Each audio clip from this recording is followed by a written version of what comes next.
पश्चिम बंगाल में film the Kerala story पर ban मामले में ममता सरकार को बड़ा झटका। सुप्रीम कोर्ट का बैन हटाने का आदेश। तमिलनाडु सरकार को भी फिल्म देखने वालों की सुरक्षा का आदेश। कांग्रेस ने कर्नाटक में सीएम के नाम का किया आधिकारिक ऐलान। सिद्धारमैया को मिली कमान। प्रदेश कांग्रेस अध्यक्ष के साथ डीके शिव कुमार होंगे इकलौते डिप्टी सीएम। 20 मई को बेंगलुरु में शपथ समारोह। Decision, whatever they have taken, Gandhi family, I have to respect them.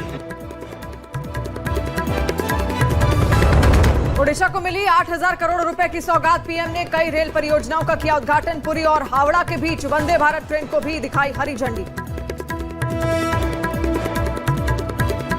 भारतीय रेलवे सबको जोड़ती है, एक सूत्र में पिरोती है।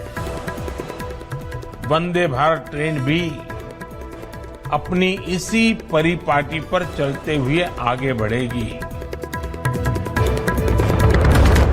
किरण रिजिजू की जगह पर अब अर्जुन राम मेघवाल बने देश के नए कानून मंत्री। केंद्रीय मंत्रिमंडल में हुआ फेरबदल। रिजिजू को अर्थ साइंस मंत्रालय की जिम्मेदारी।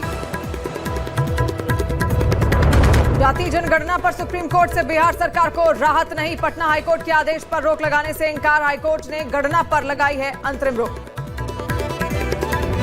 तमिलनाडु में जलीकट्टू की वैधता को सुप्रीम कोर्ट की मंजूरी। महाराष्ट्र और कर्नाटक में बैल दौड़ को भी बताया वैध। संविधान पीठ का बड़ा फैसला। जयपुर में हिंदू संगठनों का बड़ा प्रदर्शन। हिंदू बाहुल्य इलाके में मुस्लिम छात्रावास बनाने का विरोध। बड़ी संख्या में पुलिस की तैनाती।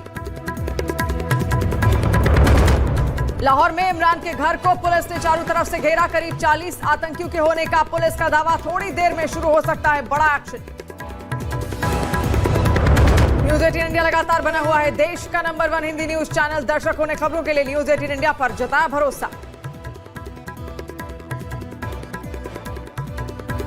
लोगों की नंबर 1 पसंद बनता है वो जो सिर्फ रफ्तार नहीं जिम्मेदारी पर भी विश्वास रखता है। देश का नंबर 1 न्यूज चैनल बनता है वो जो देश हित और जनहित दोनों को सर्वोपरि समझता है। News 18 India.